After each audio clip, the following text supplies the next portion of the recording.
हमारे भी अपने शरीर का नाश ना हो, हमारा भी अपना जीवन समाप्त ना हो, हमारे भी अपने शरीर का नाश ना हो, हमारा भी अपना जीवन समाप्त ना हो। इसलिए मेरी माता है, श्री राम कथा ध्यान से सुनो सुनो और श्री राम कथा ध्यान से सुनो।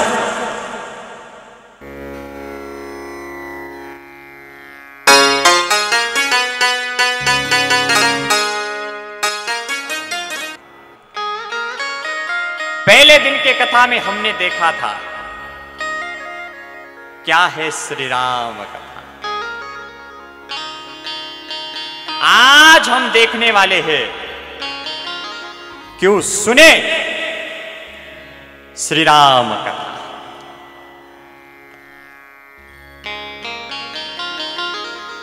तो क्यों सुने श्री राम कथा? हिंदू धर्म शास्त्र में भगवान के 10 अवतार बताए हैं। वो 10 अवतारों में से हम सिर्फ राम का ही चरित्र आचरण में ला सकते हैं। और वही राम क्या है, वही राम कौन है, उसी राम का चरित्र हम जीवन में आचरण में कैसे लाए, यही जानने के लिए सुने श्री राम का।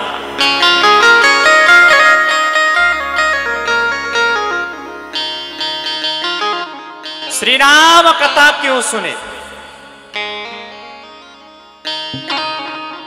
भगवान श्री कृष्ण को 16,108 पत्नियां थी। हम भगवान श्री कृष्ण की तरह 16,108 पत्नियां नहीं कर सकते। क्या कर सकते पुरुष मंडल? 16,108? चलो 16,108 की बात छोड़ो, सिर्फ 108 मामा श्री 108 कर सकते? मामा जी नहीं कर सकते। 108 की बात छोड़ो, सिर्फ 8। आप कहेंगे महाराज एक ही से तो बड़ा परेशान हूं। यानी कहने का तात्पर्य 16,108 पत्नियां नहीं कर सकते। हम भगवान श्री कृष्ण की तरह 16,108 पत्नियां नहीं कर सकते, लेकिन भगवान प्रभु रामचंद्र जी की तरह एक पत्नी करके एक पत्नी व्रत आचरण में ला सकते हैं। और वही एक पत्नी व्रत जीवन में आचरण में कैसे लाए, वही एक पत्नी व्रत जीवन में आचरण में कैसे लाए, यही जानने के लिए सुने श्री राम कथा।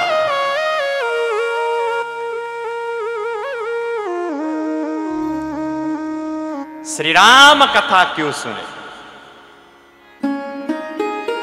कल के कथा में हमने सुना कोई गंगा स्नान करने के लिए जाए तो 50,000 विघ्न आते हैं।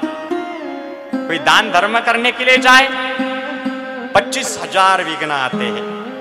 कोई भगवान का ध्यान करने के लिए जाए 12,500 विघ्न आते हैं, लेकिन वो विघ्न दिखाई नहीं देते। कल हमने सुना, इतने में भीम दादा ने कहा ऐसी बात है वो विघ्न दिखाई नहीं देते, आज मैं जाकर देखता हूं किस किस को विघ्न आते हैं, और यदि विघ्न आए तो मैं उस विघ्नों को खत्म कर कर ही लौटाता। ऐसा कहकर सुबह भीम दादा निकल पड़े। सुबह से शाम तक अपनी गदा लेकर गंगा पर खड़े रहे भीम दादा, लेकिन एक भी विघ्न दिखाई नहीं दिया। विघ्न तो दिखाई नहीं दिया, लेकिन इस विघ्नों ने ही भीम दादा का गंगा स्नान रुकवा दिया। विघ्न दिखाई नहीं दिया, लेकिन विघ्नों ने भीम दादा का गंगा स्नान रुकवा दिया। भीम दादा को बिना स्नान के ही लौटना पड़ा। उसी प्रकार हमारे भी जीवन में ये न दिखाई देने वाले विघ्न न आए, हमारे भी जीवन में न दिखाई देने वाले विघ्न न आए। इसलिए मेरी माताएं श्री राम कथा ध्यान से सुने।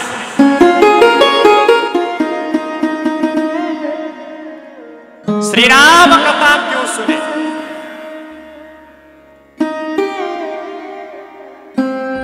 कल के कथा में हमने सुना हनुमान जी ने अपने नखाग्र से पाषाण खंडों में रामायण लिखी थी। वो रामायण हनुमान जी ने वाल्मीकि जी को दिखाई। वाल्मीकि जी ने पढ़ी और पढ़कर कहा, हनुमान जी आपने जो रामायण लिखी है ये बहुत ही अच्छी है, इतनी अच्छी है, इतनी अच्छी है कि मेरे रामायण से तो हजारों गुना अच्छी है, लेकिन आप इस रामायण को समुद्र में विसर्जित करो। हनुमान जी ने सोचा चलो वचन दिया है, विसर्जित तो करेंगे। हनुमान जी ने वो रामायण समुद्र में विसर्जित कर दिया। कल हमने सविस्तर से देखा है। तो मेरे कहने का तात्पर्य, हम हनुमान जी की तरह रामायण नहीं लिख सकते। हम हनुमान जी की तरह रामायण नहीं लिख सकते, क्योंकि मेरे हनुमान जी की तरह रामायण स्वयं वाल्मीकि जी नहीं लिख पाए, तो हम क्या लिख सकेंगे। हम हनुमान जी की तरह रामायण नहीं लिख सकते, लेकिन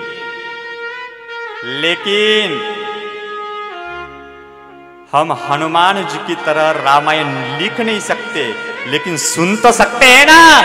अरे लिख नहीं सकते तो क्या हुआ, सुन तो सकते हैं ना। इसीलिए आत्म शांति के लिए सुने श्री राम कथा।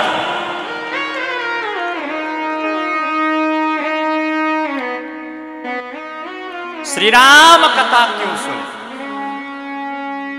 पहले काल में ब्राह्मण शिक्षक था, वो आज भिक्षुक बन गया। ब्राह्मण भिक्षुक ना बने, इसलिए श्री राम कथा सुने। क्षत्रिय रक्षक था, वो आज भक्षक बन गया। क्षत्रिय भक्षक ना बने, इसीलिए श्री राम कथा सुने। वैश्य पोषक था, वो आज शोषक बन गया। वैश्य शोषक ना बने, इसीलिए श्री राम कथा सुने। और पहले का साधु ज्ञानी और ध्यानी था, आज के कई साधु अज्ञानी और पाखंडी बन गए। साधु अज्ञानी पाखंडी ना बने, इसीलिए मेरी माताएं श्री राम कथा ध्यान से सुने।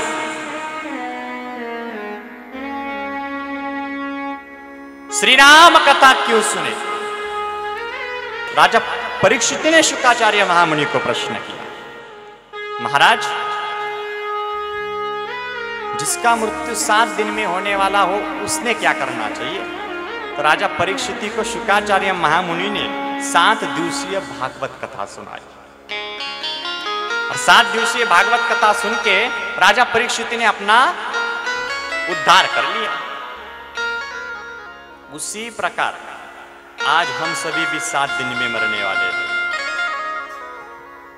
आप कहेंगे महाराज जी क्या बोल रहे हैं।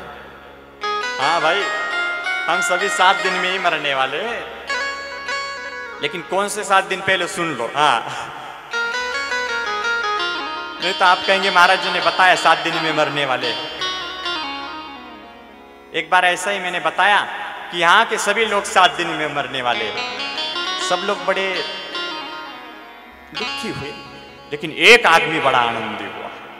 मैंने उसको पूछा, भाई सभी तो इतने दुखी है, तू क्यों आनंदी है, क्या बात है। उसने कहा, महाराज जी आपने क्या कहा, यहाँ के सभी लोग 7 दिन में मरने वाले हैं। बोले हाँ। उसने कहा, मैं तो यहाँ का हूं ही नहीं। हाँ ऐसे ही महाराज, मैं तो मरूंगा ही नहीं, क्योंकि मैं यहाँ का हूं ही नहीं। मैं तो पड़ोस वाले गांव से कथा सुनने आया। कौन से 7 दिन पहले सुन लो, फिर कोई ना आए मेरे पास। सोमवार, मंगलवार, बुधवार, गुरुवार, शुक्रवार, शनिवार और हाँ रविवार, यही 7 दिन में हम सभी मरने वाले हैं। इसीलिए हमारा भी उद्धार होने के लिए, हमें 7 कांडों वाली श्री राम कथा सुनना चाहिए। कौन से 7 कांड मैंने कल कहा था, मैं कल जरूर पूछूंगा। मैं ऐसे नहीं कहता, महाराज जी कहा था कि नहीं। तो बताओ आप कौन से 7 कांड। हाँ बिल्कुल सही, क्या बात है, बाल कांड। दूसरा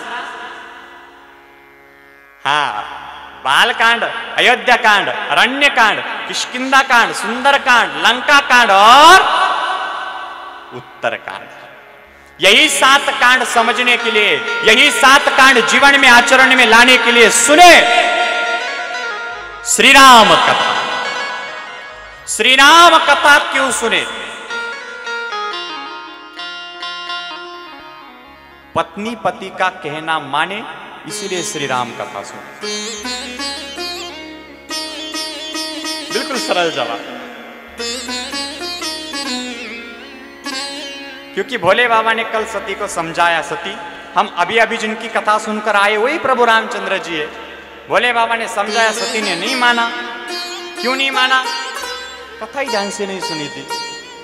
इसीलिए पत्नी पति का कहना माने, इसीलिए श्री राम कथा सुने।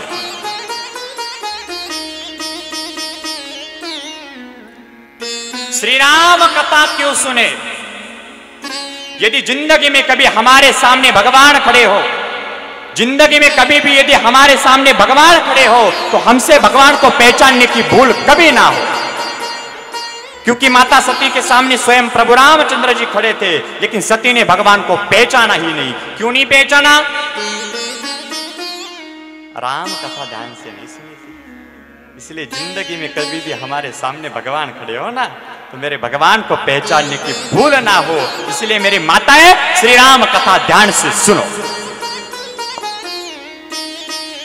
श्री राम कथा क्यों सुने? हमारा पति, माताएं ध्यान देकर सुने, हमारा पति हमारा पत्नी रूप से त्याग ना करे, इसीलिए श्री राम कथा सुने। क्योंकि भोले बाबा ने सती को समझाया, सती हम अभी अभी जिनकी कथा सुनकर आए हैं वही प्रभु रामचंद्र जी है। भोले बाबा ने सताया, समझाया, सती ने नहीं माना। सती राम की परीक्षा लेने के लिए गई। परीक्षा में सीता का वेश बनाना पड़ा, राम जी के सामने जाना पड़ा। राम जी ने पूछा, भोले बाबा कहाँ है? इसका जवाब सती ने नहीं दिया। उसका परिणाम